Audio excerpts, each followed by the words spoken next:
Hey, halo everybody. Ketemu lagi bareng Mbak Yu di podcast seri Catalan GP. Kalau kalian dengar suara gue berubah, itu karena gue kembali ke mic yang lama karena something happen dengan mic yang baru. Mungkin karena micnya nggak tahan denger gue bawel kali ya. Kalian pikirin aja podcast part kedua kita yang di Lemang itu hampir 1 jam. Jadi lu bayangin seberapa panjang file mentahannya sebelum diedit oleh admin akun. Jadi kayaknya mic-nya udah nyerah deh denger gue cerewet. Jadi ya kita kembali dulu ke mic lama. Gue nggak tahu apakah admin akun bakal edit ini gimana gue nggak ngerti. Oke, seperti biasa kita akan bagi jadi 2 part biar telinga kalian nggak panas. Dan kalau misalnya nanti di part kedua itu jauh lebih panjang, ya itu karena memang udah nggak bisa kita back to back. Jadinya ya harus jadinya 2 part. Kalau mau dijadiin 3 part udah nggak keburu. Karena minggu depan sudah bakal Italian GP. So, yang pertama kita akan bahas gosip berhembus sepoi-sepoi dan 2 pabrikan terbapuk. Yang 2, terutama Ducati, itu bakal di part kedua. Karena Ducati itu punya 8 rider yang kalau kita bahas satu-satu, itu bakal panjang dan lama. Oke? So, yang pertama kita akan membahas soal perkara gosip berhembus sepoi-sepoi. Jadi kita mundur dulu ke podcast suka-suka terakhir. Yang paling panas gosip waktu itu adalah perkara soal Luca Marini itu gosipnya pengen hengkang dari Honda. Kenapa? Karena dia adalah satu-satunya rider full time di MotoGP yang 0 poin. Dan juga dia adalah satu-satunya rider di Honda yang cetak 0 poin bahkan hingga saat ini. Jadinya gosip berhembus sepoi-sepoi itu juga jurnal ABR di Spanyol sana yang buka gosip duluan. Katanya mereka juga pakai acara gosip berhembus dari Italia. Kayak gue banget kan ya. Jadi gosipnya kemarin bahwa Luca Marini itu mengetuk pintunya Trackhouse, mau nanya ke David Brivio apakah ada seat di sana bisa kosong. Nah, di podcast suka-suka kemarin kan gue bilang Luca Marini tidak akan memberikan pernyataan sampai dia mendapatkan kepastian bahwa Brivio menolak dia. Karena kan yang suruh manajernya untuk ketuk pintunya Trackhouse kan Ibu Suri. Jadi ya sebagai anak yang berbakti dan anak yang baik, meskipun dia sekarang adalah seorang suami dan calon ayah, ya dia turutin aja apa kata Ibu Suri dulu. Meskipun dia tahu dia lebih suka di Honda apapun kondisinya. Jadinya ya begitu dia mendapat indikasi bahwa Papi Brivio nggak mau dan nggak minat sama dia, oke, akhirnya dia ngomong. Jadi dia membantah gosip itu secara resmi di Catalan GP kemarin. Jadi dia bilang, menjadi rider tim pabrikan itu adalah impian saya. Kenapa? Karena saya ingin bisa mengembangkan motor saya sendiri dan bersaing untuk gelar juara dunia dengan motor pengembangan saya sendiri. Tahu dia ambil ini dari mana? Dari Pecco, dari kakaknya. Pecco itu jurdun dengan motor yang dia kembangkan sendiri. Jadi kalau ada fans Marc Marquez itu yang bilang Pecco itu jurdun dengan motor terbaik, justru motor terbaik itu adalah hasil kembangan dia. Kenapa? Karena kalau cuma mau bilang motor terbaik, kalian lihat Dovizioso itu pakai motornya Papi Perigigi loh. Kalian lihat hasilnya, nggak kemana-mana. Sudah nggak kemana-mana, cuman dia sendiri pula yang bagus. Kalau fans Marquez yang lama, itu pasti kalian tahu ceritanya Dovi sama Papi Perigigi. Jadi Pecco itu mengembangkan motornya sendiri dan jurdun dengan motor kembangannya sendiri. Dan motor kembangannya itu yang bikin semua rider Ducati bisa pakai. Ini adalah tipikal dari murid seorang Valentino Rossi. Valentino Rossi terkenal di Yamaha karena dia mengembangkan motor yang menguntungkan rider Yamaha lainnya, bukan cuma dia. Pada ujungnya malah rider lain yang lebih bagus dari dia. Jadi itulah yang dikatakan oleh Luca Marini. Saya ingin mengembangkan motor saya sendiri dan bersaing untuk gelar juara dunia dengan motor kembangan saya sendiri. Jadi ketika saya memutuskan untuk bergabung dengan Honda, itu adalah seat impian saya. Sehingga saya sama sekali tidak berpikir untuk keluar dari pabrikan ini. Saya nyaman di sini dan saya sangat menyukai suasana di sini. Memang agak berbeda dengan pedok saya yang penuh dengan orang Italia di VR46, tetapi kalau kita tahu cara komunikasinya, mereka itu lebih suka ternyata sama saya. Karena dia diajar oleh seorang Valentino Rossi yang kalau menjelaskan dalam bahasa Inggris itu harus clear dan jelas. Itu mereka sampai dikasih kursus bahasa Inggris loh, anak-anak akademi itu. Cuman untuk bisa memberikan masukan sejelas dan sedetail mungkin, supaya para teknisi yang beda bahasa, beda pemikiran, beda mindset, beda negara, dan beda segala macamnya ini, itu bisa ngerti. Itulah kenapa sudah gue bilang, petinggi Honda justru suka sama dia, meskipun dia adalah rider Honda yang nggak punya poin. Jadi dia bilang, saya nggak ngerti ini rumor berasal dari mana. Tetapi tidak masuk akal saya meninggalkan kontrak saya yang masih tersisa 1 tahun demi ke tim satelit hanya karena saya belum mendapatkan hasil yang diinginkan oleh orang lain. Ngerti maksudnya? Jadi orang lain mengekspektasi bahwa dia harus punya poin, dia harus begini, dia harus begitu. Dia sendiri tahu bahwa ini proses. Jadi dia bilang, dengan teknisi Honda, kami berencana untuk jangka panjang untuk membangun motor tahun depan. Untuk bisa membangun motor tahun depan, kami harus punya data selengkap mungkin, sebaik mungkin di setiap sirkuit, agar tahun depan kami bisa membangun sebuah motor yang utuh. Jadi untuk mendapatkan hal itu, yang penting adalah saya finish. Kalau saya sudah finish, datanya utuh, datanya lengkap. Tidak perlu saya cepat, tetapi datanya harus lengkap. Dan soal saya tidak cocok dengan orang di Honda, justru para Jepang ini itu paling suka sama saya, karena saya kalau menjelaskan kepada mereka, itu mereka mengerti dan saya detail. Nah, kendala bahasa ini juga yang dirasakan oleh Marc Marquez. Marc Marquez memang bilang, memang kalau di Honda, ketika Anda berhadapan dengan orang yang dari Jepang langsung, ketika Anda menjelaskan, itu mereka sulit untuk mengerti. Terutama kan kalau orang Spanyol itu intonasi bahasa Inggrisnya berbeda, kemudian penggunaan bahasanya berbeda. Yang dimaksud ini ternyata yang ditangkap di sana beda. Itulah kenapa ketika tes Misano tahun lalu, Marc Marquez masih di Honda, mengutus semua insinyur divisi pengembangan mereka dari Jepang ke sirkuit Misano, itu Marc Marquez bilang, mereka melihat saya, tetapi entah itu mereka mengerti, entah itu mereka menangkap apa maksud saya juga nggak tahu. Karena memang Marc Marquez ini, dia sendiri bilang, saya bukan orang yang detail. Jadi dia agak kurang presisi dalam memberikan masukan. Itulah kenapa Luca Marini itu lebih mementingkan mengambil data daripada memikirkan poin dia. Jadi Luca Marini itu bilang, memang sejak awal orang Honda itu sudah bilang sama saya bahwa mereka berencana untuk membangun sebuah motor itu dari awal, from the scratch. Jadi memang dari awal sekali sehingga tidak akan bisa diharapkan hasil yang diinginkan itu muncul di race-race awal. Tetapi memang targetnya adalah mulai pertengahan musim itu mulai ada hasil. Jadi fokus untuk paruh musim pertama ini adalah menemukan arah pengembangan yang tepat untuk menjadi dasar bagi pengembangan motor tahun depan. Kurang lebihnya sih seperti itu. Jadi dia bilang nggak masuk akal saya meninggalkan Honda hanya gara-gara saya nggak punya poin. Jadinya Luca Marini resmi membantah soal dia mau meninggalkan Honda. So, kita pindahlah ke gosip sepoi-sepoi Saving Private Mark Season 2. Nah, ini nih kan kemarin udah gue bilang di podcast suka-suka, gue udah bilang bahwa Catalan GP adalah home race-nya si cemen Marc Marquez. Sehingga sangat diperlukan sebuah drama yang sangat menggugah yang mampu membuat halayak Spanyol itu menuntut tanda kutip kepada Ducati agar Marc Marquez itu diberikan seat tim pabrikan. Meskipun di Lemang dia kan bilang, ya saya pengennya motor pabrikan, apapun pabrikannya dan apapun warnanya. Tapi begitu masuk di Catalan GP dia berubah lagi. Ini agak-agak mencela-mencela sih dia. Sorry to say ya, biar sesembahan kalian ini agak-agak mencela-mencela. Tiap seri berubah aja pikirannya. Jadi di Lemang kemarin kan dia bilang, saya mau motor evolusi terbaru, apapun pabrikannya dan apapun timnya. Jadi dia nggak peduli pabrikannya apa, dia nggak peduli timnya entah itu tim satelit atau tim pabrikan. Tetapi begitu masuk Catalan GP dia berubah lagi. Jadi kan kemarin Papa Kembar itu resmi mengumumkan bahwa ini adalah musim terakhir dia berkarir di MotoGP. Dia memutuskan untuk pensiun. Jadi dia bilang, sebenarnya pikiran saya itu berpikir, saya pengen tetap balapan, saya masih bisa nih, saya masih kompetitif nih. Tetapi hati saya bilang, saya perlu menghabiskan waktu dengan anak-anak saya.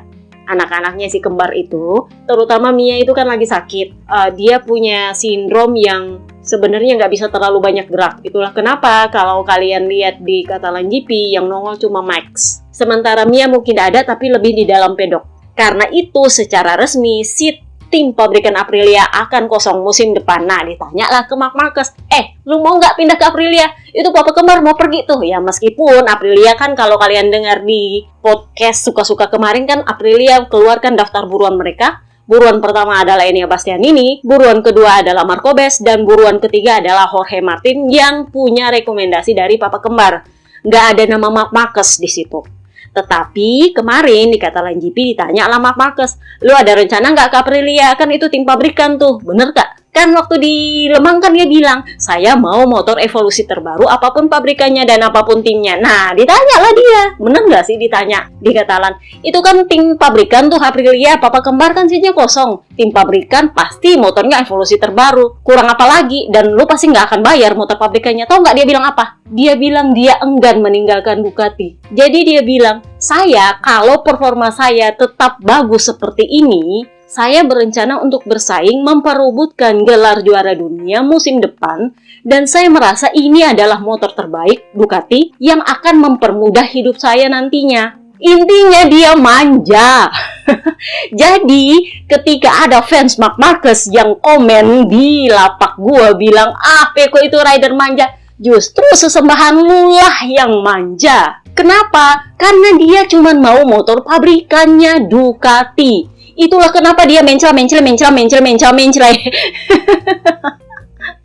Di Lemang dia bilang apapun pabrikannya, apapun timnya, yang penting motor evolusi terbaru. Begitu papa kembar memutuskan pensiun, ditanya dia nggak mau pindah ke Aprilia. Ya meskipun Aprilia juga nggak minat sama dia sih. Jadi ini yang bikin Ducati sakit kepala. Mulailah muncul perkara soal Pramac. Nah, kalau kalian dengar lagi podcast suka-suka kemarin, kan itu gue bilang bahwa Pramac ada kemungkinan tetap stay di Ducati kalau ada Marc Marquez. Itu gosip dilontarkan oleh Jorno ABR Spanyol. Gua nggak akan sebut nama. Kalau kalian suka mondar-mandir di dunia pergosipan MotoGP, kalian tahu pasti ini siapa. Jadi dia bilang, Pramac itu kemungkinan besar ingin tetap mempertahankan momentum peluang juara dunia ini meskipun ditinggal oleh Jorge Martin. Dan untuk tetap mempertahankan momentum itu, mereka harus merekrut seorang Marc Marquez. Terutama karena Pramac itu punya sponsor prima yang sudah jatuh tempo, dia punya kontrak dan harus perpanjang. Nah, Prima kan kemarin pengumuman bahwa mereka akan memperpanjang kerjasamanya dengan tim Pramac untuk 3 tahun ke depan hingga 2027. Dan itu artinya ada kemungkinan besar Prima minta supaya Pramac mempertahankan momentum dan prestasi bahwa mereka bisa bersaing untuk gelar juara dunia. Jadi dengan itulah Jorno ABR itu berasumsi bahwa mereka harus merekrut seorang Marc Marquez untuk bisa mempertahankan momentum itu. Nah, gara-gara perkataannya Marc Marquez soal bahwa dia pengen motor evolusi terbaru apapun pabrikannya dan apapun timnya, itu akhirnya yang bikin muncul gosip berhembus-sepoi bahwa ada kemungkinan Marc Marquez akan pindah ke Yamaha mengikuti Pramac. Kenapa? Karena memang logikanya masuk di akal. Kan kemarin udah gue bilang, Pramac itu sebenarnya udah tanda tangan prakontrak dengan Yamaha. Karena kan kontraknya berlaku tahun depan dan belum pengumuman. Jadi katanya sudah tanda tangan prakontrak, sisa pengumuman di Mugello. Katanya, oke? Nah, karena si Cemen itu bilang bahwa dia pengen motor evolusi terbaru, meskipun itu ada di tim satelit kan yang penting dia nggak bayar. Solusi satu-satunya adalah dia masuk ke tim Pramac atau ke Trackhouse. Karena cuma 2 tim itu yang punya akses ke motor pabrikan dan dia nggak perlu membayar sebagai rider. Nah, masalahnya adalah di Trackhouse itu udah numpuk. Sudah Joe Robles ngantri, Papa Alice ada di sana, Raul Fernandez pengen perpanjang, ditambah lagi Papa Yohan ngantri di situ mau hengkang dari Honda. Jadinya memang pilihan masuk akalnya dia adalah dia ngikut Pramac. Kenapa? Karena Pramac itu perjanjiannya dengan Yamaha adalah dia akan dapat 1 motor pabrikan dan rider yang membalap untuk Pramac itu akan dikontrak oleh Yamaha langsung. Jadi ada kemungkinan dia hengkang ke Yamaha untuk membalap di Pramac. Karena kalau dia langsung ke pabrikan Yamaha, dia akan bentrok lagi dengan sponsornya, Red Bull vs Monster Energy. Bener? Jadi Pramac ini adalah kunci seat gratisan bagi Marc Marquez kalau dia nggak dapat seat Adipati Ducati. Nah, gara-gara itu ada tuh fansnya Marc Marquez yang komplain ngomel-ngomel di lapak gua. Di YouTube gua katanya, ala lu sebar narasi tapi nggak ada sumber. Kelihatan bahwa ini adalah fans baru. Karena kalau fans lama, meskipun lu fansnya Marc Marquez, lu pasti tahu gua nggak akan pernah bagi link, nggak pernah bagi source, nggak pernah bagi apapun. Jadi kalau lu nggak tahu, itu adalah urusan lu sama FP lu, sama fanbase lu, dan sama media Indonesia yang biasanya lu tongkrongin tapi selalu telat update. Atau mungkin cuman ngasih narasi yang lu inginkan supaya dapat banyak pembaca. Itu bedanya media yang lu baca sama gua. Gua mah asal ada yang pengen gua bagi, ya gua bagi aja. Gua ngomong apa, pendapat gua apa, ya terserah gua. Kalau lu keberatan, ya udah nggak usah mampir ke lapak gua. Susah amat sih hidup lu. Dan sejujurnya itu gosip nongol dari sebuah media luar yang lumayan besar loh. Jadi kalau ada fans Marc Marquez yang bilang itu berasal dari sumber yang nggak jelas, itu justru dari sebuah media besar bahasa asing di luar yang sebenarnya adalah buzzer-nya ABR. Karena mereka sangat mendukung Marc Marquez. Nah, karena ada kemungkinan dia harus hengkang ke Yamaha, Marc Marquez sepertinya agak-agak bingung dan mulai mencela-mencela, terutama karena papa kembar itu sudah memutuskan akan pensiun. Jadi dia kembali harus menjilat pernyataannya di Lemang yang bilang bahwa saya ingin motor evolusi terbaru, apapun pabrikannya dan apapun timnya. Dia tarik kembali pernyataan itu. Jadi dia bilang, saya ingin tetap ada di Ducati karena motor ini adalah motor terbaik di track. Dan saya, kalau performa saya tetap sebagus ini musim ini, saya ingin bisa memperjuangkan gelar juara dunia tahun depan. Dan motor ini adalah motor yang bisa mempermudah hidup saya nantinya. Jadi ketika fans Marc Marquez bilang Pecco Bagnaia itu manja, justru idola lu, sesembahan lu membuktikan dirinya sendiri yang manja. Kenapa gue bilang dia manja? Karena kalau dia nggak manja, dia nggak akan kabur dari kontraknya di Honda. Itu satu. Yang kedua, kemarin dia bilang, saya mau motor terbaik di track yang nantinya akan mempermudah hidup saya. Dia sendiri loh yang bilang. Jadi kalau ada yang bilang, oh Pecco itu manja, enggak. Pecco itu justru susah payah bangun itu motor Ducati, Desmo-nya dia, sampai dia sempat ribut sama Papi Perigigi karena dia dikasih begitu banyak part yang harus dia uji, tapi ujung-ujungnya dia berhasil jurdun dengan semua itu. Dia butuh adaptasi dengan Papi Perigigi yang kasih, lo pakai aja semua dulu, ntar lo pilih-pilih. Nah, Pecco itu kan memang oke, gua menguji, tapi tolong jangan ditumpuk-tumpuk di weekend, terutama weekend balapan. Kalau itu tes ya oke, gua uji pas tesnya, tapi jangan pas weekend. Kenapa? Karena kalau weekend balapan, gue mau fokus sama balapan gue, bukan sama menguji part. Itu yang sempat dia agak clash dengan Papi Perigigi di tahun pertamanya dia menjadi rider pabrikan. Nah, karena akhirnya mereka cocok, ujung-ujungnya kan Pecco jurdun. Jadi dia sama sekali nggak manja. Dia tahu apa yang dia lakukan, dan hasilnya adalah dia membuat sebuah motor terbaik di track yang bahkan seorang Marc Marquez itu sangat tergoda sampai rela meninggalkan kontraknya di Honda yang sisa 1 tahun untuk pindah ke Ducati Gresini,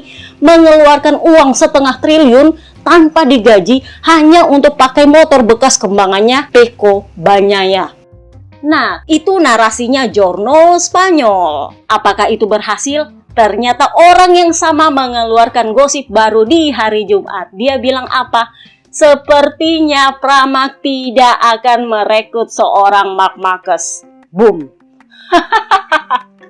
Jadi apapun pilihannya Pramac, apakah mereka akan stay di Ducati atau pindah ke Yamaha, mereka tidak akan merekrut Marc Marquez. Jadi kalau ada yang bilang nggak ada yang mau sama Morbidelli, faktanya adalah nggak ada yang mau sama Marc Marquez, kakak. Kasihan nggak sih? Kalian begitu membanggakan jurdun 8 kalinya. Masalahnya adalah tidak semua tim menginginkan juara dunia 8 kali ini. Fansnya Marc Marquez itu bilang gue nyebarin gosip yang gak ada linknya. Gue bilang ya, kalau lu adalah fans lama, lu pasti tahu gue gak pernah bagi link source gue. Gue gak pernah bagi link sumber gue. Gue gak pernah bagi link siapa yang kasih gue gosip. Kenapa? Karena itu urusan FP lu, urusan fanbase lu, urusan media yang lu biasa tongkrongin, yang nggak dapat gosipnya lebih cepat dari gua atau lebih bagus dari gua.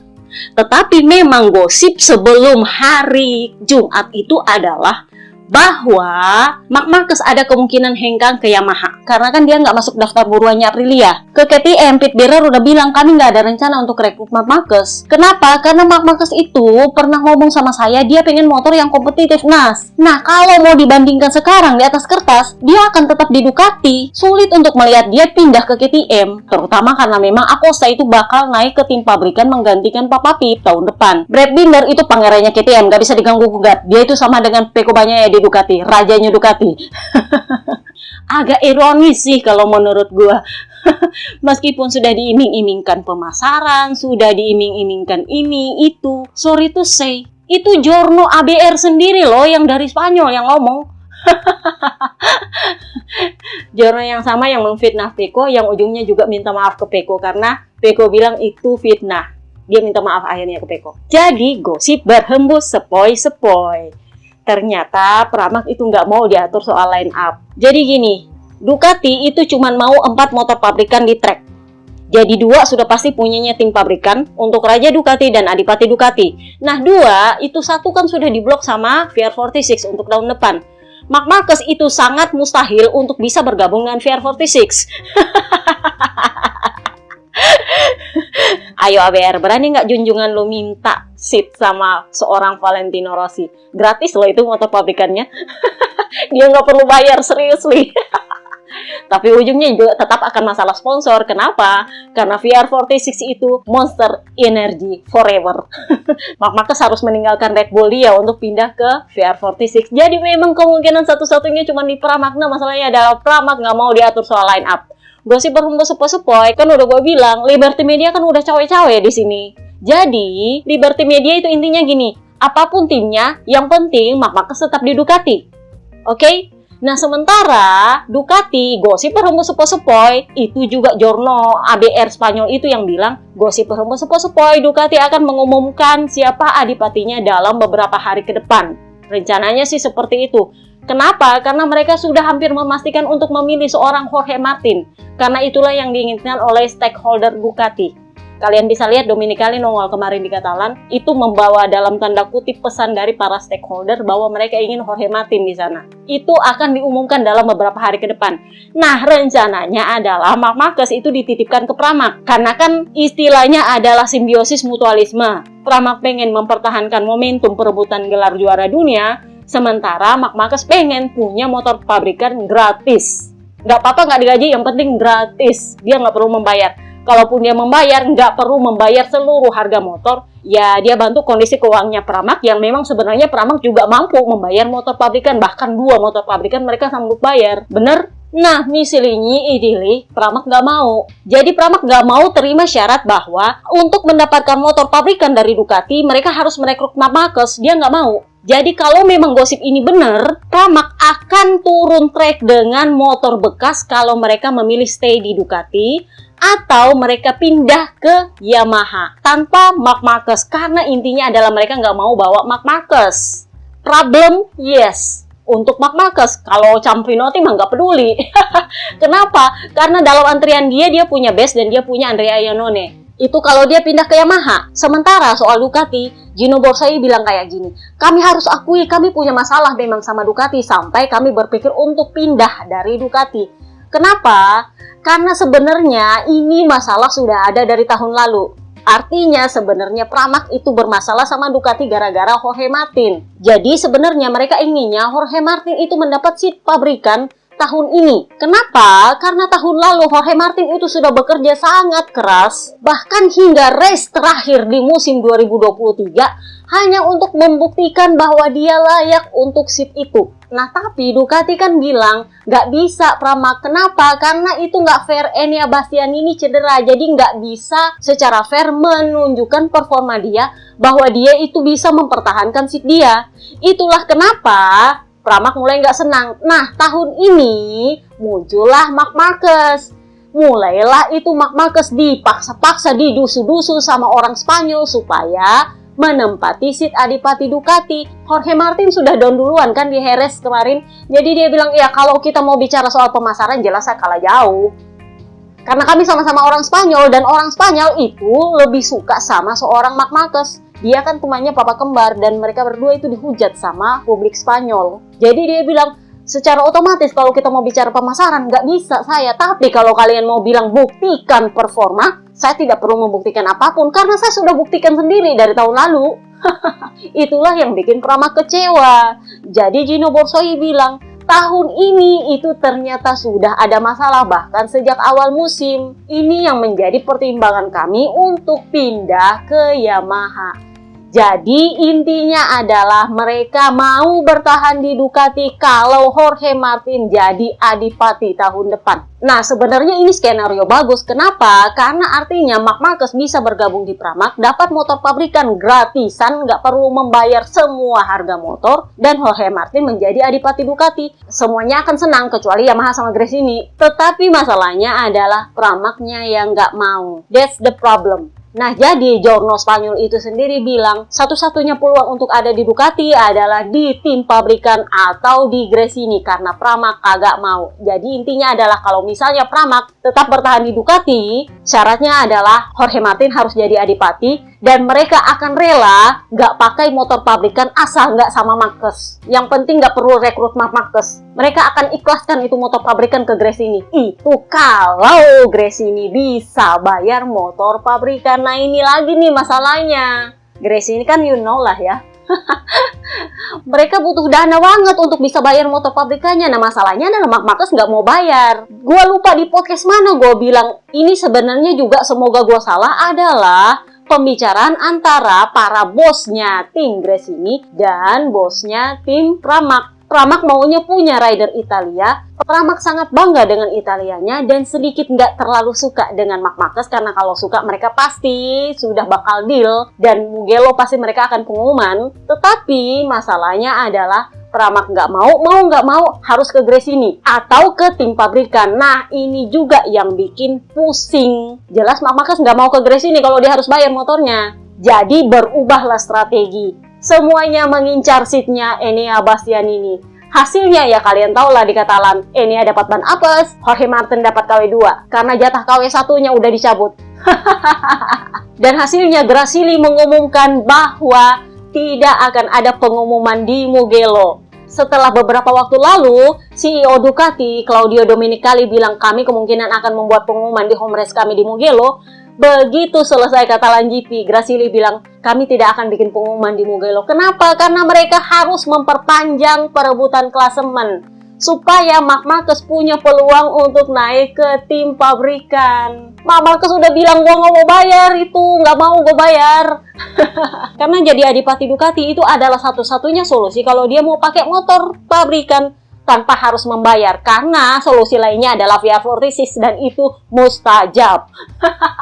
Nggak usahlah perkara soal sponsor, perkara Rossi-nya aja udah bikin alergi Marc Marquez itu mah. Jadi dia akan lebih rela bersanding dengan seorang Pecco Bagnaia daripada dia langsung membenamkan dirinya ke tim Valentino Rossi. Nah, gara-gara ini juga mulai nih fans Spanyol bilang, kalau begitu mending Jorge Martin sama Marc Marquez aja yang di tim pabrikan. Kenapa? Karena kalau bukan gara-gara Pecco sudah terlanjur tanda tangan kontrak, mestinya dia didepak dari seat itu. Sudah gue bilang mustajab. Kenapa? Karena Pecco lah yang membawa juara dunia itu kembali ke tangannya Ducati. Dan dia kasih Jourdain 2 kali berturut-turut. Nanti kita bahas di part 2, apalagi yang membuat Marc Marquez itu nggak akan mau kehilangan Pecco di situ. Karena kalau Pecco pergi, Marc Marquez itu kurang pengalaman di Ducati, Jorge Martin itu nggak tahu ngembangin motor, amburadul itu Desmo. Percaya deh gua. Kenapa? Karena Marc Marquez begitu ditinggal Dani Pedrosa di Honda, amburadul pengembangan dia. Ditambah Jorge Martin yang memang nggak tahu ngembangin motor. Selesai itu Ducati. Mana mau papi peri gigi. Jangan terlalu pede fans Marc Marquez. Jangan terlalu pede. Kenapa? Karena kalau dia bisa ngembangin motornya, dia nggak akan tinggalin Honda. Seriously. Dia sendiri bilang Dani Pedrosa itu adalah rider pengembang yang sangat detail dan presisi. Dia itu 11-12 dengan Valentino Rossi. Detail banget kalau ngasih masukan. Jadi menyingkirkan Peko Banyaya itu adalah hal yang paling Marc Marquez nggak mau. Kalau dia mau duduk di tim pabrikan. Kenapa? Karena motor pengembangan Peko lah yang bikin Ducati kembali jurdun. Jadi nggak mungkin dia disingkirkan dari si Raja Ducati. Dia itu akan jadi pionnya Marc Marquez kalau Marc Marquez ke sana. Karena motor yang dipakai Marc Marquez sekarang pun itu adalah hasil pengembangannya Peko Banyaya. Itu motor yang sudah komplit motor jurdun. Sesembahan lu sisa pakai. Sisa diimprove kiri kanan, ditweak kiri kanan, tapi base-nya itu sudah pakem. Bahkan kemarin dia dapat part terbaru dari Desmo GP24. Jadi firing-nya dia dapat, couplingnya dia dapat. Jadi yang manja sebenarnya siapa? Sesembahan lu. Kalau lu nggak mau ngaku, nggak apa-apa, let's agree to disagree. Karena ujung-ujungnya itu akan jadi santan instan yang baik untuk Peko sendiri. Udah gue bilang, karma itu ngomong, Kak. Nah sekarang kalau memang benar Grasili bilang nggak akan ada pengumuman di Mugello, artinya perebutan seat ini akan diperpanjang, dan itu artinya ada kemungkinan Jorge Martin akan dijatah ban apes supaya selisih poin di klasemen itu bisa sedikit ditipis-tipisin, dan ujung-ujungnya nanti sisa Peko sama Marc Marquez yang rebutan siapa yang bisa dapat dan menyamai poinnya Jorge Martin. Karena ini yang sudah selesai misinya. Kemarin dia dapat ban apes, udah dapat penalti, udah dapat ini, udah dapat itu, dia resmi tersingkir dari seatnya, udah nggak ada pilihan. Jadi buat yang nanya ada apa dengan dia, nanti kita bahas di part kedua di bagian Ducati. So, karena udah kelamaan kita bahas gosipnya, kita pindahlah ke pabrikan terbapuk Honda. Agak-agak kasihan sih gue sama mereka. Kenapa? Karena ironis banget. Honda 4 biji itu bisa-bisanya dikalahkan oleh seorang rookie yang pakai KTM bekas, bahkan sudah habis crash pula. Bisa-bisanya itu Rocky ngalahin mereka, coba. Jadi sedikit ironis banget. Tetapi para Honda memutuskan untuk gak terlalu pusing soal itu. Kenapa? Karena mereka sepertinya sangat fokus dengan pengembangan mereka dibanding dengan memikirkan betapa malunya mereka dikalahkan oleh seorang rookie. Jadi kita mulai dari Luca Marini. Luca Marini sudah kita bahas agak-agak panjang padahal di depan. Kita bahas apa yang terjadi sama dia hari Minggu. Jadi dia bilang, iya, secara keseluruhan ini adalah akhir pekan terbaik saya sepanjang musim ini sejauh ini. Jangan tanya kenapa, gue juga nggak ngerti. Jadi dia bilang, selama race saya itu berhasil untuk beradaptasi dengan riding style saya dan dengan posisi saya di atas motor. Dan bekerja di banyak titik yang menjadi titik kelemahan kami. Tetapi satu hal yang perlu diingat bahwa mengendarai motor dengan titik lemah sebanyak ini itu akan sulit untuk punya performa yang bagus di race-race awal.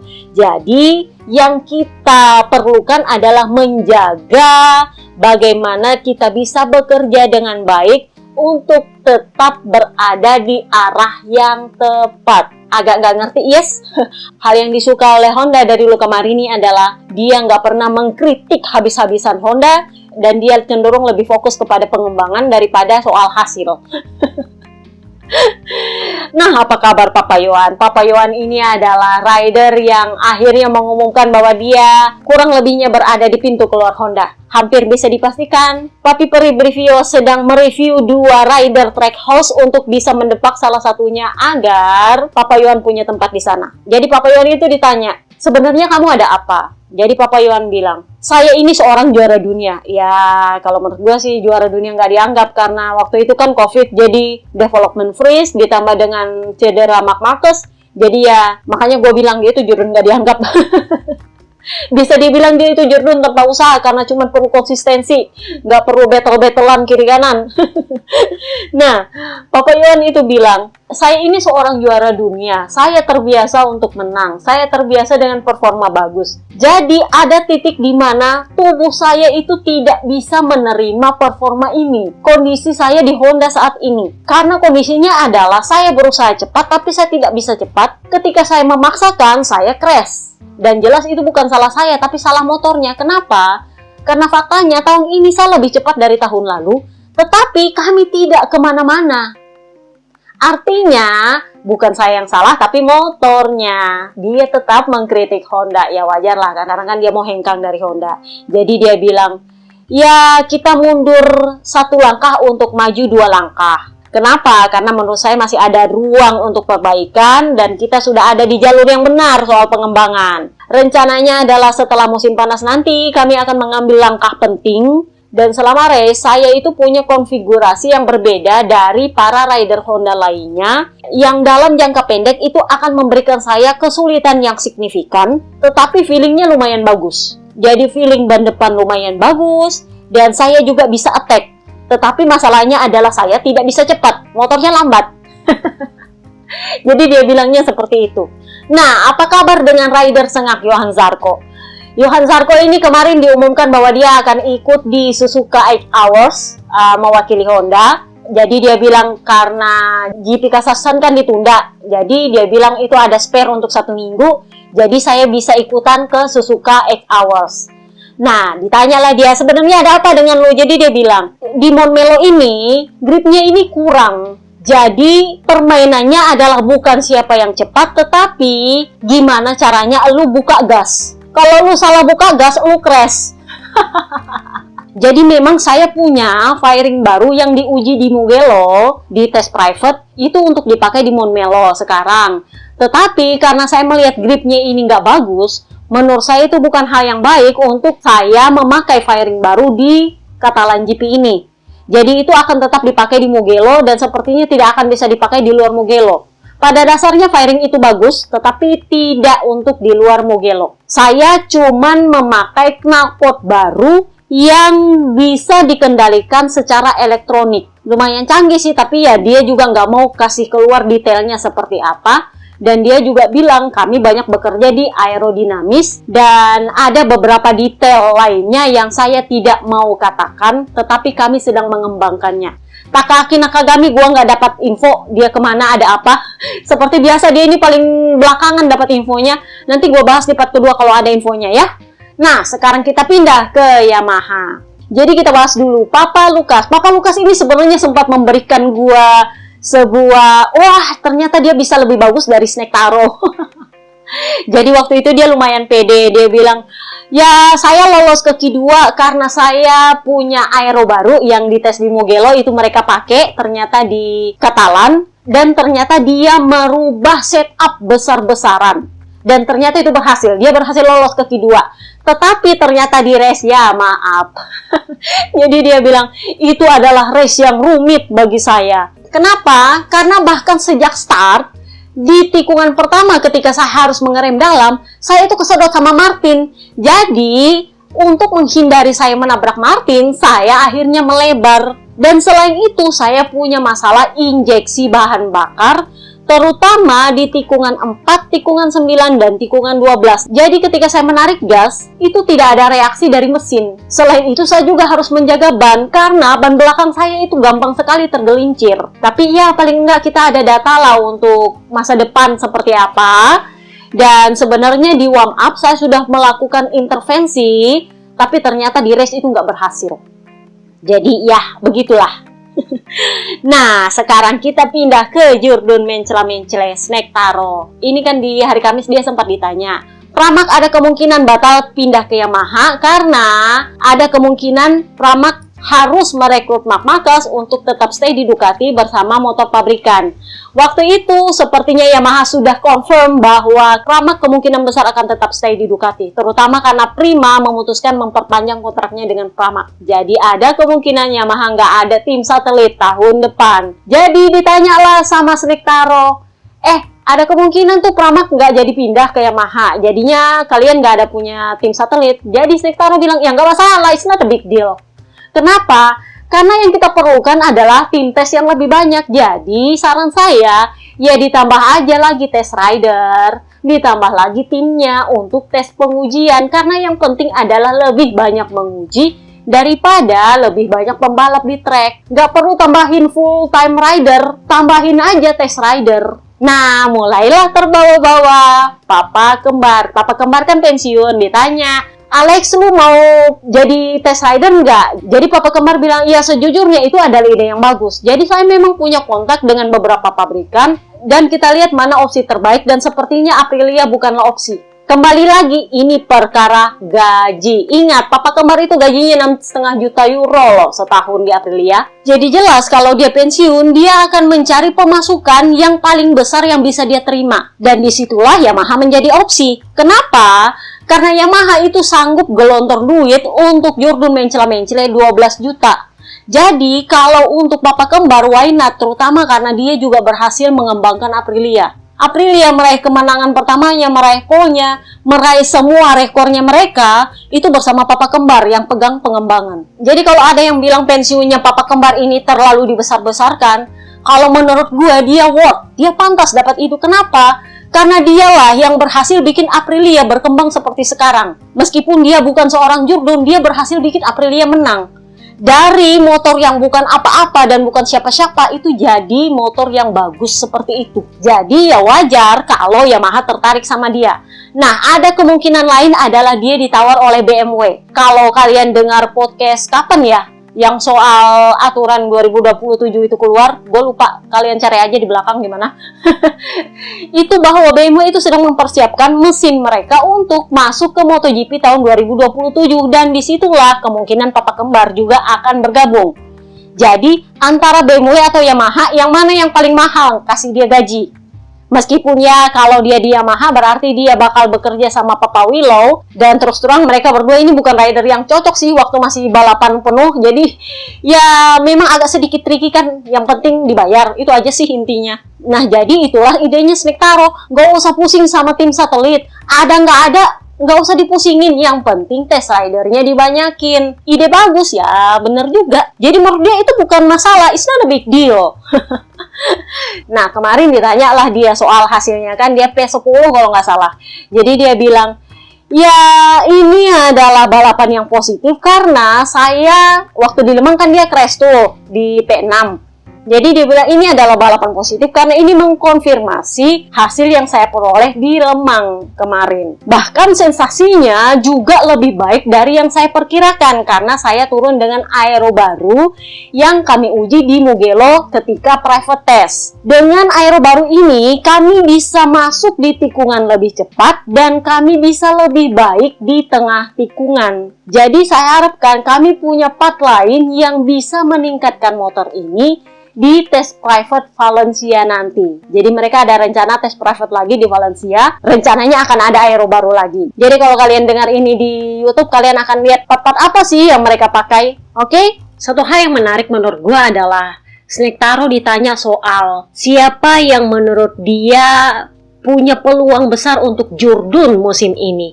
Lu tahu nggak dia bilang apa? Saya sebenarnya nggak terlalu peduli tentang siapa yang Jurdun, tapi menurut saya Pecco Bagnaia masih menjadi favorit Jurdun untuk musim ini. Kenapa? Karena dia selalu tahu apa yang harus dia lakukan untuk kembali ke posisi atas setelah dia melalui hari yang buruk. Jadi buat yang bilang bahwa Pecco nggak sekuat itu di awal musim, kan udah gue bilang, dia cuma butuh kepastian soal siapa yang akan jadi adipati dia. Kalau dia sudah bisa memastikan siapa, dia akan gas full. Dan kurang lebih seperti itulah yang dia lakukan di Catalan. Karena sebenarnya sejak hari Rabu dia sebenarnya sudah tahu siapa yang akan dipilih. Kurang lebihnya adalah Jorge Martin. Dan waktu itu solusinya adalah Marc Marquez bakal ke Pramac. Jadi dia nggak setengah-setengah lagi. Tapi yang masalahnya adalah di Catalan GP gosip berhembus sepoi-sepoi Pramac nggak mau mengut Marc Marquez. Jadi ya menurut gue itu bukan masalah Pecco Bagnaia lagi. Pada akhirnya dia membuktikan bahwa dia sebenarnya kuat. Cuman dia nggak mau ikut campur dalam perebutan adipati Ducati. Jadi dia lebih menunggu untuk tahu keputusannya Ducati setelah dia tahu dia akan gas full. Dan kalian bisa lihatlah dia di Catalan kemarin. Akhirnya keluarlah Pecco Bagnaia yang sebenarnya. Oke, itu aja part 1 kita. Kalau kalian dengar suara gua nggak sejernih mic baru kemarin, itu karena gua pakai mic lama. Mic barunya udah ngambek. Gua terlalu cerewet untuk mic baru kayaknya.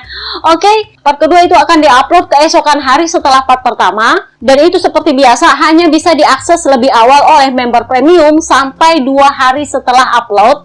Supaya ada kesempatan untuk kalian mendengarkan part pertama dulu, baru part kedua. Jadi kalau kalian mau dengar duluan, begitu selesai diupload, ya udah kalian gabung aja jadi member premium. Linknya ada di bagian deskripsi dan itu nggak mahal kok menurut gua. Selain itu kalian dapat badge ngintiler juga. Jadi kalau kalian komen akan kelihatan badge kalian sebagai member premium. Oke, see you next part guys. Bye bye.